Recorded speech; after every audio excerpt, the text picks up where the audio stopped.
melaksanakan salah satu kegiatan yaitu diseminasi budaya positif. Ini merupakan salah satu tugas dari modul 1.4. Saya sendiri, Desi Mariani Purba, merupakan salah satu CGB dari Angkatan 11 Kabupaten Bengkalis. Baik, pada hari ini saya akan memaparkan sedikit sedikit banyak tentang diseminasi budaya positif. Untuk penerapannya bagaimana bisa kita laksanakan di sekolah, saya akan tunjukkan pada hari ini. Baik.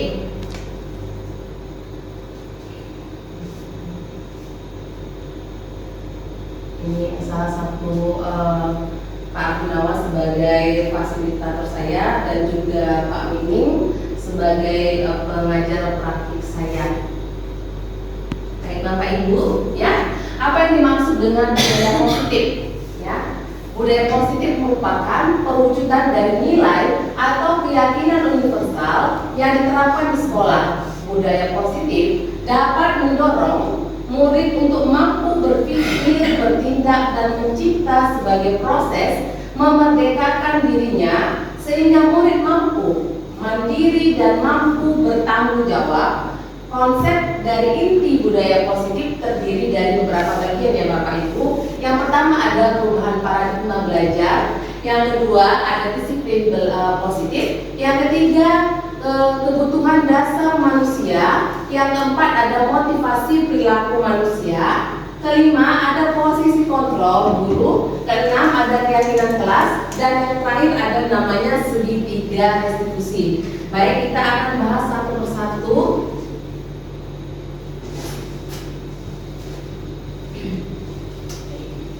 Yang pertama adalah pembelajaran dengan paradigma baru yang merupakan salah satu budaya positif. Apa yang paradigma baru di sini? Di mana dirancang berdasarkan prinsip pembelajaran berdiferensiasi, sehingga setiap siswa belajar sesuai dengan kebutuhan dan tahap perkembangannya untuk mewujudkan profil pelajar Pancasila yang sudah kita laksanakan sekarang pada kurikulum Merdeka. Jadi ini profil pelajar Pancasila di sini, ya, di mana nilai ada berkebinekaan global, bergotong royong, kreatif, bernalar kritis, mandiri, beriman, bertawak pada Tuhan Yang Maha Esa, dan berakhlak mulia. Ya, jadi ini merupakan salah satu pembelajaran dengan pola pikir atau paradigma yang baru.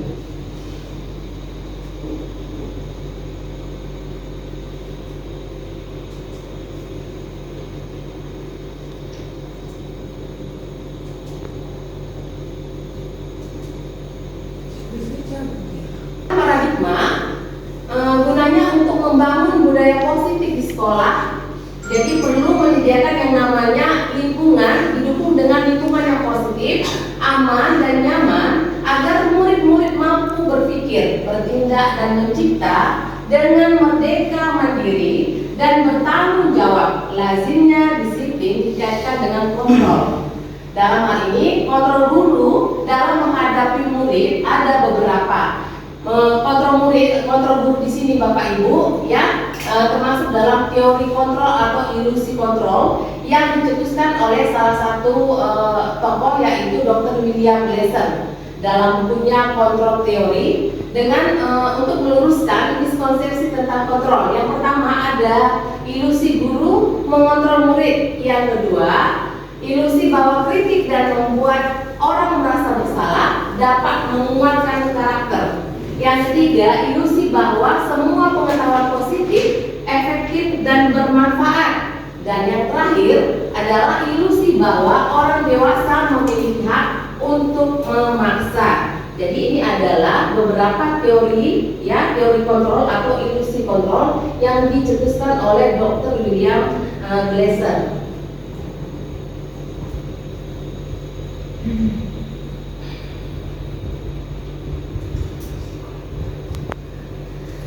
Bapak Ibu, perubahan paradigma teori kontrol atau ilusi kontrol. Sini sudah akan saya jelaskan. Yang pertama itu tadi ada ilusi guru mengontrol murid, di mana pada dasarnya kita tidak dapat memaksakan murid untuk berbuat sesuatu jika murid tersebut memilih untuk tidak melakukannya. Walaupun tampaknya kita sedang mengontrol perilaku murid tersebut, hal ini karena murid tersebut sedang mengizinkan dirinya untuk dikontrol. Yang kedua, ilusi bahwa semua penguatan positif efektif. Penguatan positif atau bujukan adalah bentuk kontrol di mana segala usaha untuk mempengaruhi murid agar mengulangi suatu perilaku tertentu adalah suatu usaha untuk mengontrol murid tersebut. Yang ketiga, ilusi bahwa kritik dan membuat orang merasa bersalah dapat menguatkan karakter, di mana menggunakan kritik dan rasa bersalah untuk mengontrol murid menuju pada identitas gagal. Mereka belajar untuk merasa buruk tentang diri mereka. Mereka mengembangkan diri mereka sendiri dengan yang negatif. Dan yang terakhir, ilusi bahwa orang dewasa memiliki hak untuk memaksa. Kita ketahui sendiri, banyak orang dewasa percaya bahwa mereka memiliki yang namanya tanggung jawab untuk membuat murid-murid berbuat hal-hal tertentu. Apapun yang dilakukan dapat diterima selama ada sebuah kemajuan berdasarkan sebuah pengukuran kinerja. Pada saat itu pula, orang dewasa akan menyadari bahwa perilaku memaksa tidak akan efektif untuk jangka waktu panjang dan sebuah hubungan permusuhan akan terbentuk. Jadi ini merupakan perubahan paradigma melalui teori kontrol atau ilusi kontrol.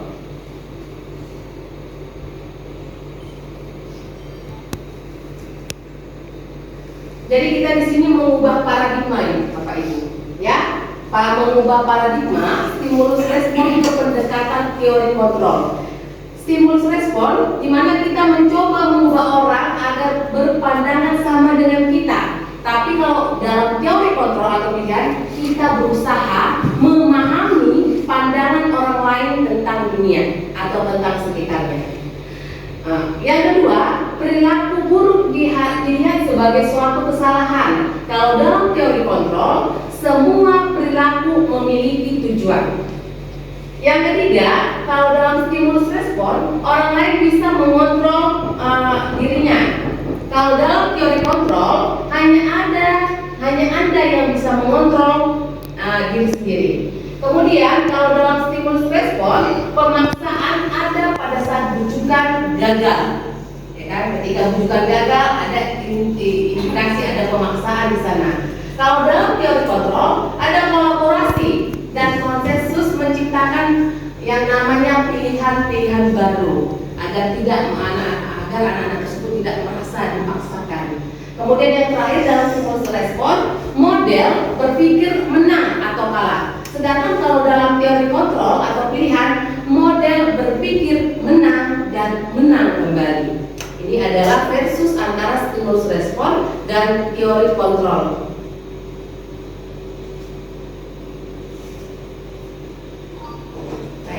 Yang kedua tadi dalam budaya positif adanya disiplin positif. Apa yang dimaksud dengan disiplin positif di sini?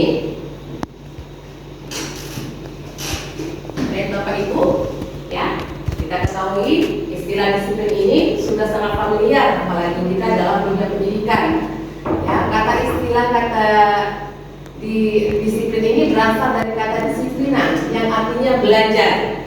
Ya, disiplin mengacu kepada disiplin diri yang memiliki tanggung jawab terhadap apa yang dilakukannya berdasarkan nilai-nilai yang diyakini.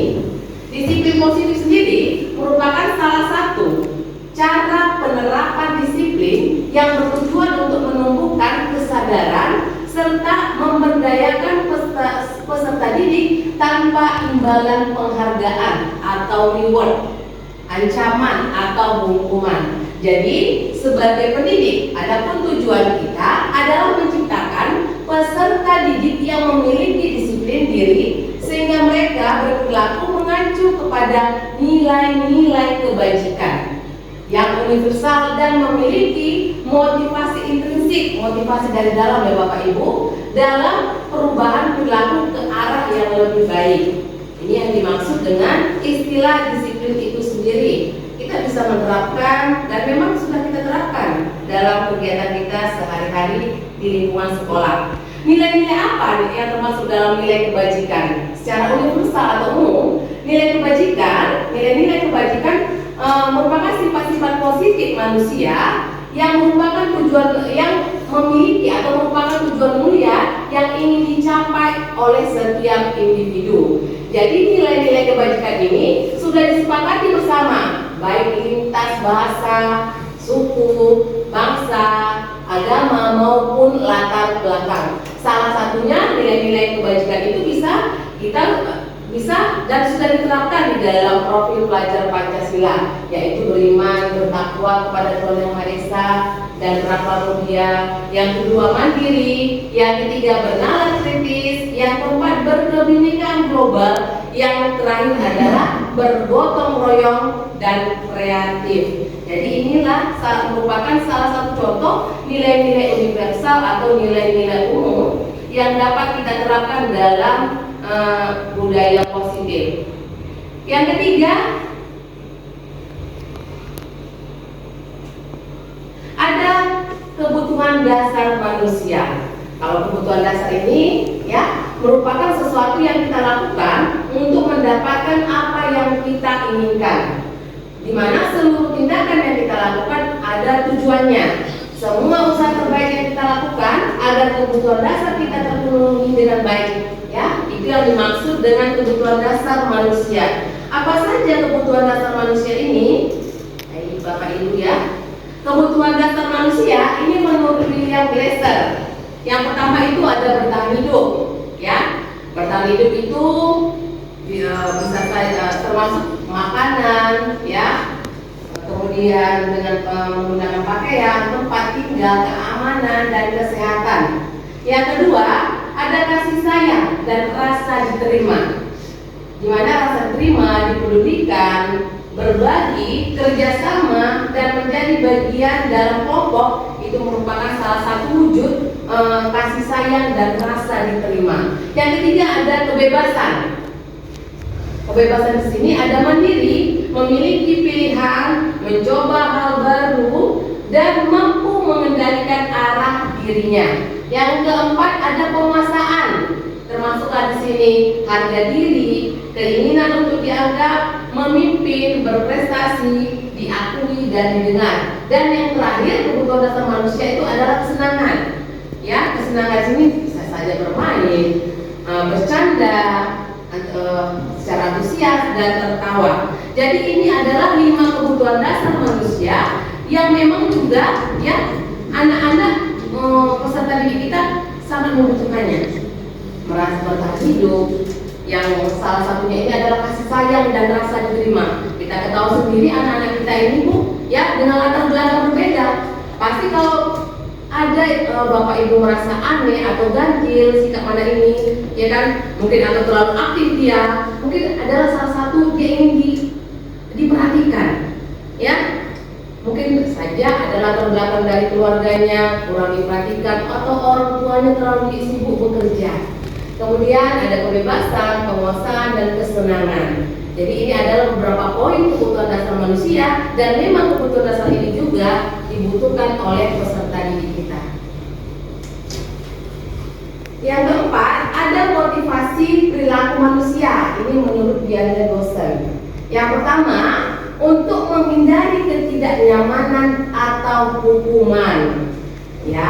Jadi di sini kita juga merubah mindset pemikiran kita, akan merubah mindset pemikiran kita, apakah yang selama ini kita terapkan itu benar atau salah. Jadi di sini ada motivasi perilaku manusia. Yang pertama itu motivasinya untuk menghindari ketidaknyamanan atau hukuman. Contohnya seperti ini, Bapak Ibu. Murid bertanya, apa yang akan terjadi apabila saya tidak melakukannya? Jika dia disuruh atau kita minta tolong kepadanya, dia akan bertanya, apa yang akan terjadi apabila saya tidak melakukannya?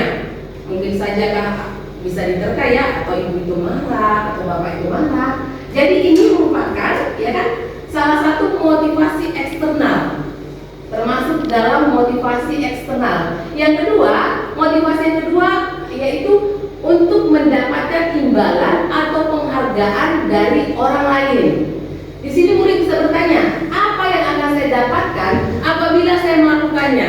Jadi selama ini mungkin mindset kita, pemikiran kita, ya, memberikan hadiah kepada seseorang, anak atau peserta didik itu merupakan hal yang baik, tapi tidak juga Ibu, ya. Ini akan ada tuntutan kepada anak itu sendiri. Apabila kita sering memberikan imbalan atau sesuatu yang membuat dia senang melakukan tindakan tersebut, ini akan anak tersebut akan merasa ketergantungan. Seandainya saya dikasih, seandainya tidak dikasih bagaimana? Jadi hal tersebut merupakan salah satu yang namanya motivasi eksternal juga. Dan yang terakhir adalah untuk menjadi orang yang mereka inginkan dan menghargai diri sendiri dengan nilai-nilai yang mereka percayai. Sini salah satu murid bisa akan bertanya seperti ini, Bapak Ibu.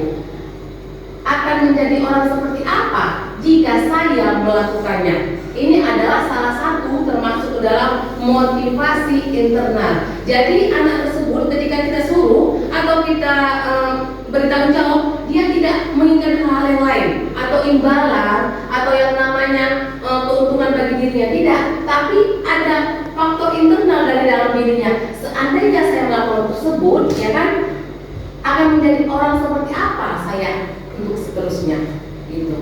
Jadi ini ada sebuah ketertarikan kepada anak didik tersebut untuk tidak mengharapkan sesuatu dari apa yang sudah dilakukannya atau apa tanggung jawab yang sudah dilakukannya. Jadi ini adalah 3 motivasi perilaku manusia yang memang juga anak-anak didik kita juga mayoritas pasti menerapkannya, ya Bapak Ibu.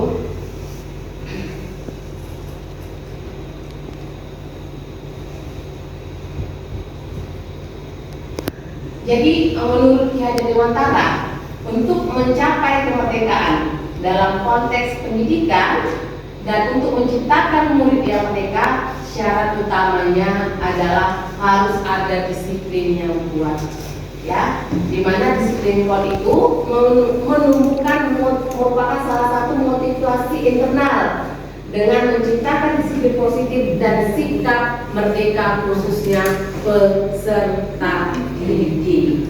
Ya Bapak Ibu, lanjut ya. Ini merupakan konsepsi tentang disiplin.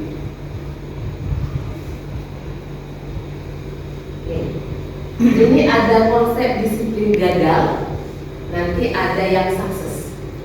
Di sini tentang konsep disiplin dengan identitas gagal.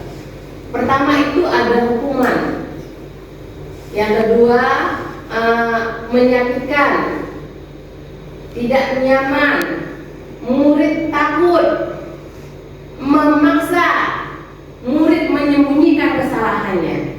Ini merupakan konsep disiplin dengan identitas gagal. Hukuman ini membuat menyakitkan. Hukuman ini membuat peserta didik tidak nyaman. Hukuman ini membuat murid takut. Hukuman ini memaksa.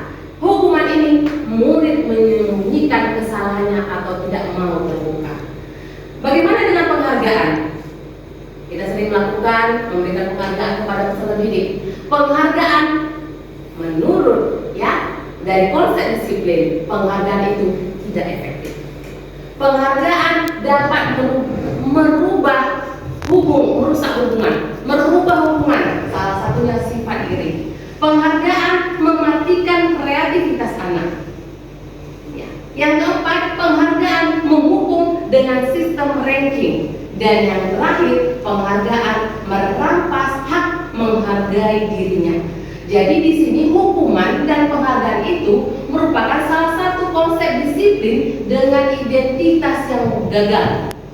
Jadi anak akan berandai-andai, anak akan hanya antusias jika seandainya diberi hadiah, ditonjolkan lebih ke depan. Nah, ini merupakan salah satu konsep disiplin dengan identitas gagal. Jadi kita bisa sedikit banyaknya akan merubah mindset pemikiran kita sendiri. Dan yang mana yang dikatakan konsep? Kita lanjut ya Bapak Ibu. Kemudian adalah konsep disiplin dengan identitas sukses, ya. Konsep disiplin dengan identitas sukses atau sukses. Yang pertama ada konsekuensi dan restitusi. Konsekuensi di mana? Konsekuensi bagaimana? Ada pemuatan jangka yang panjang. Kedua, perlu monitoring berkelanjutan. Yang ketiga ada stimulus atau respon. Yang keempat ada murid menghormati peraturan. Yang kelima, kehilangan waktu untuk merenungi kesalahan. Sedangkan pada restitusi, murid bertanggung jawab untuk perilakunya. Yang kedua, perlu monitoring berkelanjutan. Yang ketiga, stimulus atau respon. Yang keempat, murid menghormati peraturan. Yang kelima, kehilangan waktu untuk merenungi kesalahannya. Bersama ya Bu ya. Jadi ini merupakan konsep disiplin positif atau dengan identitas yang sukses.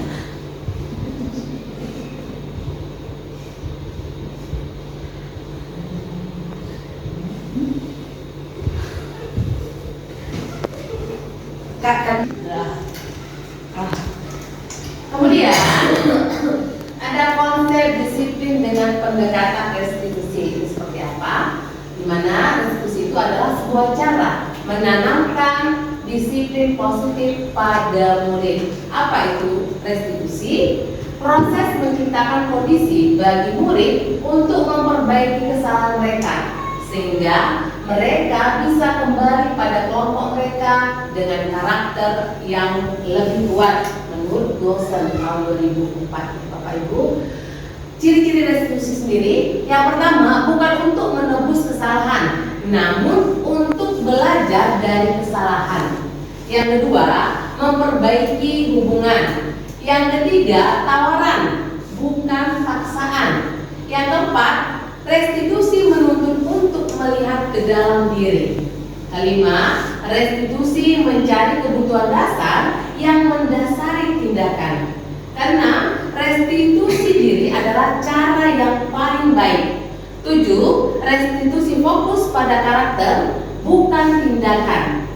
Yang kedelapan, restitusi fokus pada solusi atau pemecahan masalah. Dan yang terakhir, restitusi mengembalikan murid yang berbuat salah pada kelompoknya. Jadi ini merupakan konsep disiplin dengan pendekatan restitusi.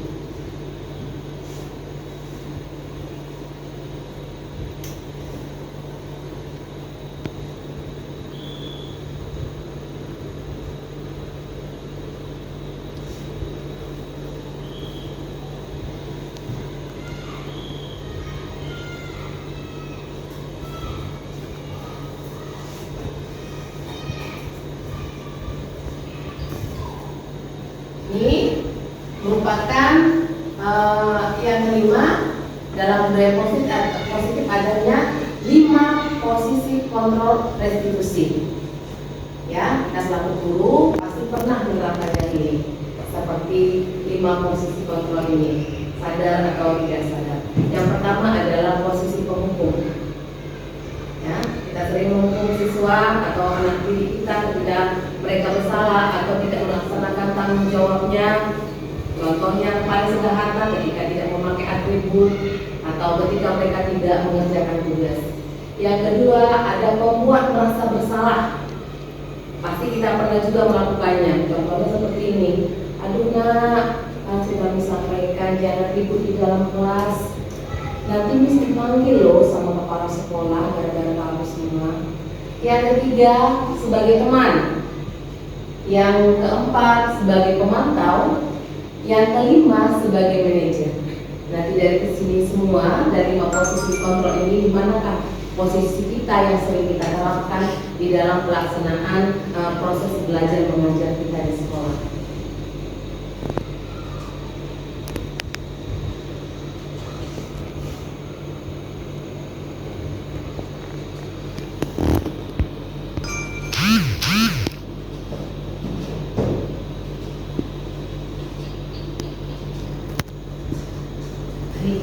Ini adalah contoh penerapan 5 posisi kontrol. Yang pertama itu penghukum. Saya ambil kasusnya ketika murid tidak memakai atribut lengkap pada saat upacara bendera. Pertama, posisi kontrol penghukum. Ya. Apa yang kita lakukan? Patuhi aturan sekolah. Lalu karena dia sudah melanggar tidak Yang kedua, ketika kita menerapkan posisi kontrol, membuat merasa bersalah. Contohnya seperti ini, berapa kali Bu Guru harus memberitahu kamu,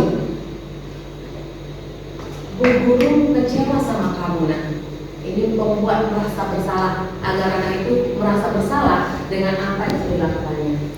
Yang ketiga, ya, sebagai sebagai teman. Contohnya seperti ini, ayolah yang tertib nak, buat Bu Guru bangga. Kali ini tidak apa-apa kalau kamu salah, tapi harus berusaha ya. Ini sebagai teman, kontrol kita sebagai teman. Yang keempat, ada pemantau. Contohnya seperti ini, kamu sudah melanggar aturan sekolah, kamu tahu konsekuensinya kan? Nanti saya cek, kerjakan yang seharusnya kamu lakukan. Ini memantau.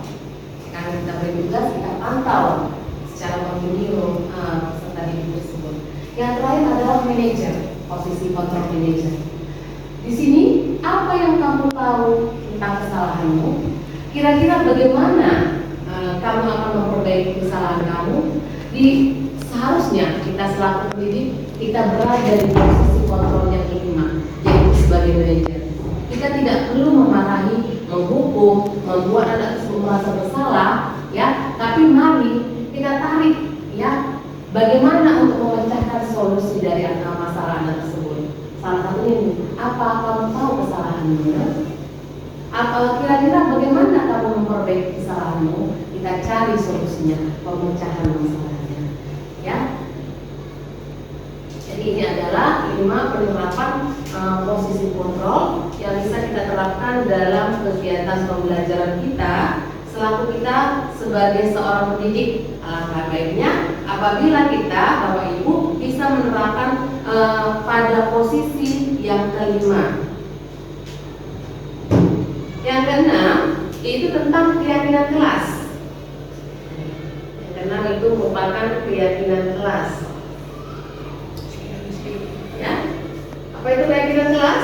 Seperangkat nilai dan prinsip yang disepakati bersama oleh guru dan siswa untuk memandu perilaku dan interaksi di dalam kelas.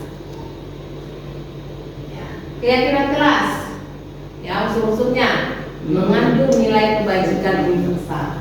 Yang kedua, bersifat abstrak, ya, daripada peraturan yang lebih rinci dan konkret. Yang ketiga, senantiasa dibuat dalam bentuk positif. Jadi keyakinan kelas ini tidak jauh beda dengan peraturan kelas saja. Kalau dalam kurikulum Merdeka kita namakan itu yang namanya keyakinan kelas.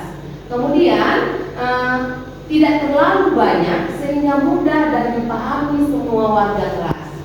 Selanjutnya, sesuatu yang dapat diterapkan di lingkungan sekolah. Kemudian berkontribusi dalam pembuatan keyakinan kelas lewat salah satunya itu curhat pendapat. Jadi keyakinan kelas ini Bapak Ibu bisa terapkan di dalam kelas Bapak Ibu masing-masing. Dan ini tidak jauh beda dengan peraturan, ya. Kalau keyakinan kelas ini kita lakukan bersama anak didik kita, guru beserta peserta didik. Kalau peraturan itu kita lakukan beserta guru, kepala sekolah, semua warga, guru, kepala sekolah, komite. Ya, inilah perbedaannya sedikit antara keyakinan dari kelas dengan peraturan kelas. Jadi inilah beberapa kegiatan yang sudah kami lakukan, kegiatan membuat keyakinan kelas. Yang pertama itu yang kita lakukan itu adalah kita berdiskusi tentang peraturan. Anak-anak berdiskusi, kira-kira apa keyakinan kelas yang mau mereka terapkan dalam kelas mereka sendiri. Setelah berdiskusi, kemudian anak-anak menempel keyakinan di kelas di papan tulis, ya, dengan betul boleh Bapak Ibu supaya anak-anak merasa senang, ya, tinggal pilih. Dan yang terakhir kita menyusun peraturan menjadikan keyakinan kelas sendiri dengan tidak lupa menerapkan nilai-nilai kebajikan tadi. Inilah adalah kegiatan-kegiatan yang sudah kita terapkan untuk membuat keyakinan kelas di dalam kelas kita masing-masing. Baik, terima kasih Bapak Ibu buat waktunya yang sudah disediakan buat saya. Kira-kira dari materi yang saya sampaikan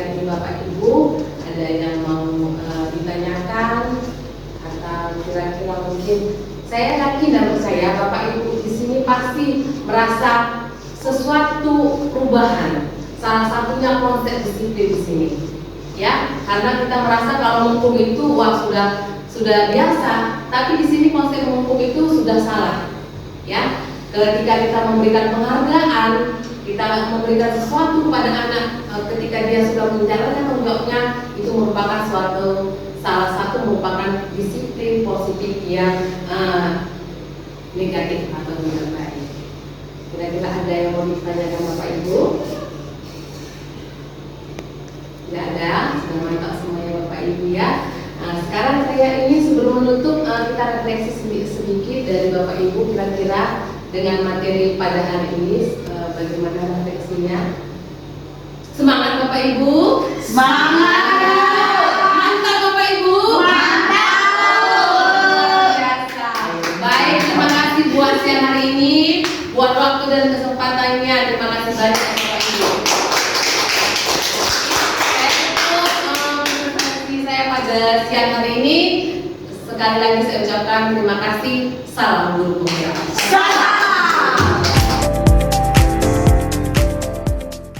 Saya sangat senang dengan pemaparan materi tentang budaya positif, di mana dengan pemaparan materi tentang budaya positif ini membuka wawasan saya.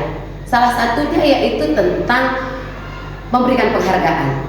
Selama ini yang sering kita lakukan memberikan penghargaan kepada siswa, menurut kita itu benar. Ternyata dari paparan materi ini memberikan penghargaan itu adalah salah satu budaya yang negatif. Jadi ini sangat membuka wawasan saya bagaimana budaya positif yang benar. Terima kasih. Selamat pagi anak-anak semua.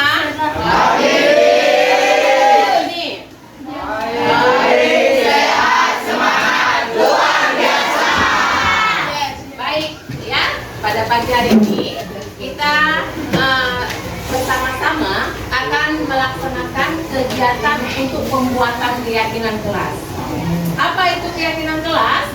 Keyakinan yang kita akan terapkan di dalam kelas kita dan akan kita jalankan pada setiap harinya.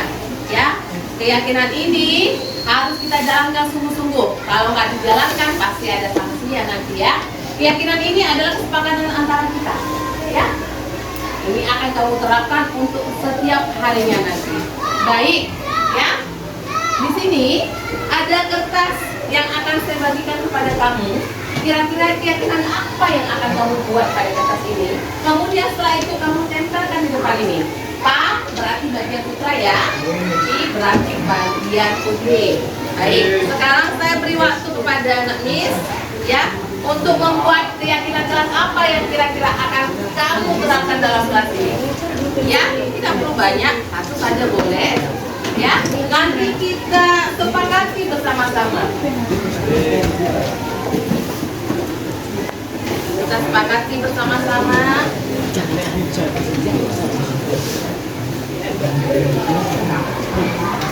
Apakah keyakinan kelas ini cocok untuk kelas kita?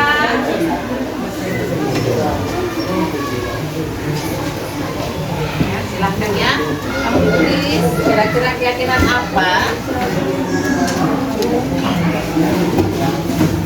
yang ingin kamu terapkan dalam kelas kita ini supaya kedepannya kelas kita ini semakin baik.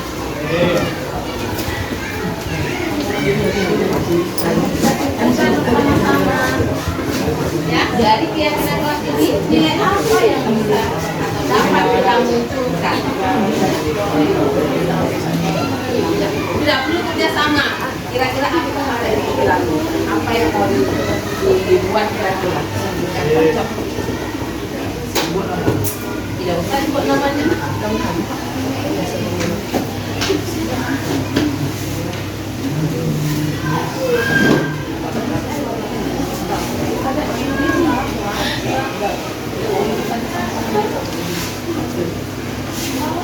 Setelah itu nanti silakan anak Miss tempel mana bagian Buya, mana bagian Putri atau putra atau putri.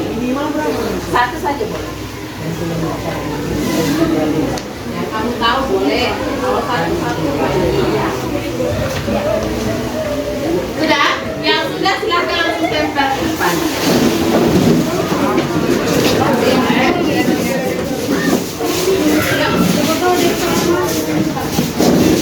Hati-hati ya.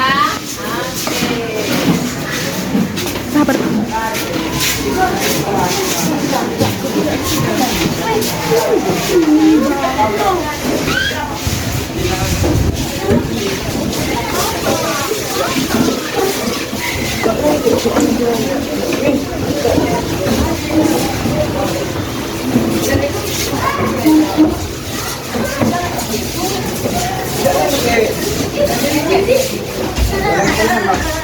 Boleh ke sini? Boleh.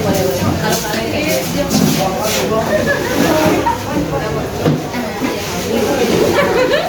baik ya. Dari 30. Sekarang coba kita perhatikan satu-satu. Sini katanya jangan main-main dalam kelas. Itu berarti keamanan ya. Kita masukkan dulu keamanan. Keamanan atau keamanan. Bisa ya, Nak ya? Ketertiban kelas. Kemudian di sini ada tidak menggambar, menulis dan mencatat saat guru menjelaskan. Ini kira-kira masuk kemana kira-kira ini, Nak? Tidak menggambar, menulis, menjaga ketertiban bisa ya? Bisa masuk. Tidak memakan permen, tidak memakan permen karet. Ini kira-kira apa nih? Sopan santun ya. Kedua ini menjaga sopan santun. Menjaga sopan santun di dalam kelas. Oke, bagus sekali. Kita cocokkan nanti masuk ke mana. Jangan bermain di dalam kelas pas keluar main. Berarti menjaga keamanan dan ketertiban kelas juga ya, termasuk ya, Nak ya. Jangan pernah mengejek sama teman sekelas. Berarti itu apa, Nak? Menghormati, saling menghormati ya. Ya, saling menghargai ya, Nak ya. Baru menghargai dan menghormati teman ya.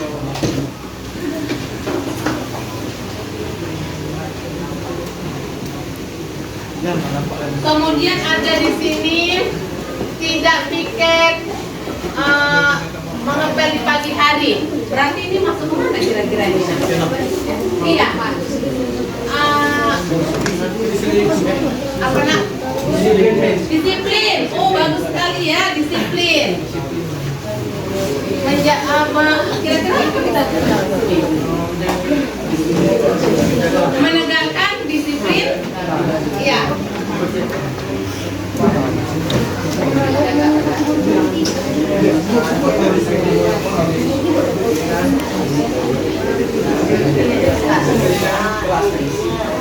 Ya, menegakkan disiplin kelas. Kemudian di sini tidak mengerjakan PR di sekolah. Disiplin ya, udah masuk disiplin ya. Tidak boleh terlambat dalam kelas. Disiplin. Kemudian jangan suka menyebut nama orang tua. Menghormati ya, masuk menghormati ya, Nak ya. Jangan bermain dalam kelas. Disiplin. Tidak boleh mengerjakan PR, sama juga ya, Nak ya. Kelas tidak boleh kotor. Ini keamanan, ketertiban. Kebersihan. Menjaga kebersihan kelas. Selanjutnya perhatikan sini. Dilarang rasis katanya. Berarti sama juga dengan saling menghargai dan menghormati ya. Tidak boleh pindah tempat duduk, berarti disiplin kelas. Jangan ribut saja, disiplin. Jangan membuang sampah, itu menjaga kebersihan kelas ya. Berarti nomor 5. Kemudian tidak boleh pulang sebelum piket, berarti disiplin ya. Kemudian membuang sampah sama juga. Membawa bekal dan air minum. Itu termasuk disiplin ya. Ya. Mendengarkan pendapat teman, berarti itu apa? Menghargai, good. Saling menghargai, good. Keyakinan tidak menyebut nama orang tua, sama juga ya. Jaga kebersihan kelas, tidak mengerjakan PR di sekolah, tidak bercara, itu sama juga tidak berkata kasar ya Kak, ya. Tidak merusak fasilitas kelas. Kita tambah satu lagi ya, menjaga fasilitas sekolah. Iya, menjaga fasilitas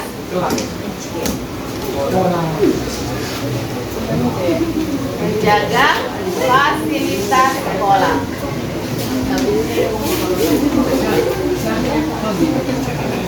Jadi setelah kita satukan pendapat kita, tadi ini ada sekitar 30 nih ya yang memberikan pendapat.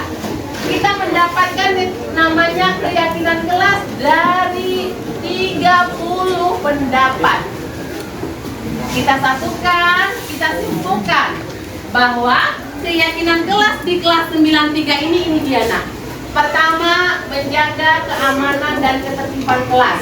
Ya, kita buat ya menjaganya ya. Menjaga keamanan dan ketertiban kelas.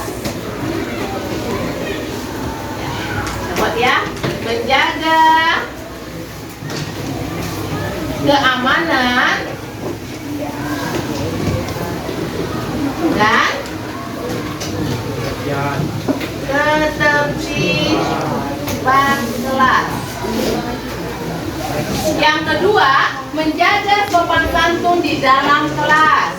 Yang ketiga, saling menghargai dan menghormati teman. Yang keempat, menegakkan disiplin kelas. Ya. Yang kelima, menjaga kebersihan kelas. Dan yang terakhir, menjaga fasilitas sekolah. Jadi inilah kesimpulan dari pendapat kita tadi semua. Ada 6 kesimpulan keyakinan kelas kita yang harus kita jalankan. Jadi dari sini ada nilai-nilai yang harus kita terapkan. Salah satunya menjaga keamanan dan ketertiban kelas. Kira-kira nilai apa yang bisa kita terapkan di sini? Nilai keamanan. Yang kedua ada menjaga sopan santun di dalam kelas. Berarti nilai apa? Sama seperti ini, saling menghargai dan menghormati. Nilai menghargai ya, menghargai kebersamaan. Kemudian menegakkan disiplin, berarti ada tanggung jawab. Nilai tanggung jawab yang bisa kita tegakkan. Kemudian menjaga kebersihan kelas adalah nilai tanggung jawab juga yang kita terapkan. Menjaga fasilitas sekolah adalah nilai tanggung jawab yang harus kita tegakkan. Ya, sama seperti tadi, tidak mengerjakan tugas di dalam kelas, berarti ada nilai tanggung jawab. Maka kita harus disiplin. Baik, jadi inilah kesepakatan kita bersama. Ada 6 kesepakatan. Mari kita laksanakan karena ini adalah hasil dari pendapat kita bersama. Oke, setuju semua? Setuju. Jadi mulai minggu depan, tidak minggu depan ya nak, mulai besok sudah bisa kita terapkan. Ada 6 kesepakatan kita di sini. Kita terapkan agar apa? Agar khususnya kelas 93 tetap aman, tentram, nyaman, dan saling menghargai di antara sesama. Tepuk tangan dulu sebelumnya. Oke, jadi untuk mengesahkan kesepakatan kelas kita ini, setiap orang ya dari kelompok ini dulu memberikan tanda tangan, ya, tanda tangan di kesepakatan kelas kita tadi. Di punyanya masing-masing. Boleh? Ya, boleh. Dari silahkan. Ya, buat tanda tangannya langsung di sini nah. Ya. Oke, di tempat di mana kamu buat tadi, di situ tanda tangani bahwa kamu sudah sepakat. Silahkan. Ayo. Ini dong. Ini.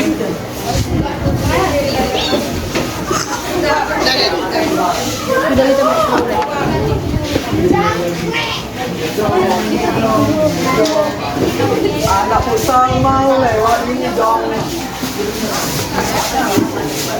Ayo, silakan bagian tengah.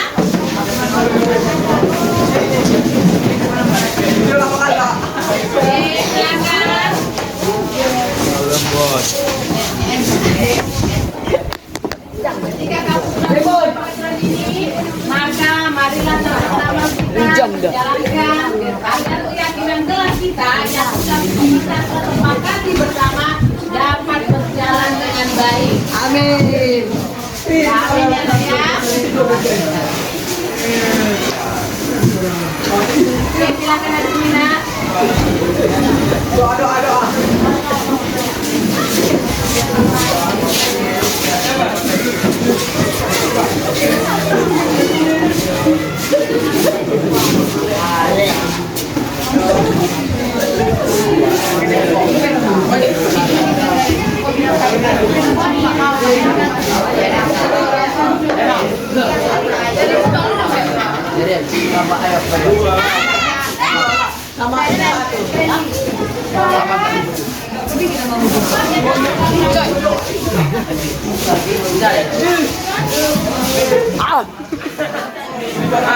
Karena kita sudah selesai sama-sama menyepakati tentang kesepakatan kelas yang telah kita buat, ya.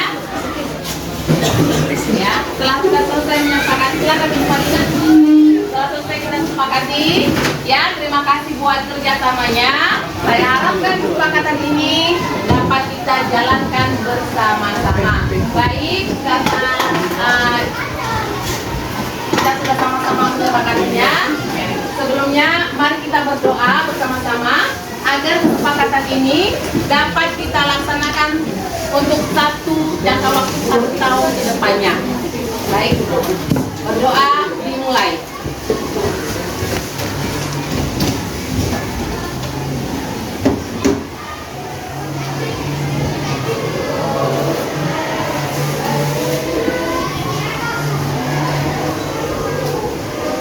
Berdoa selesai. Terima kasih buat kerjasama dari anak semuanya. Silakan istirahat. Terima kasih.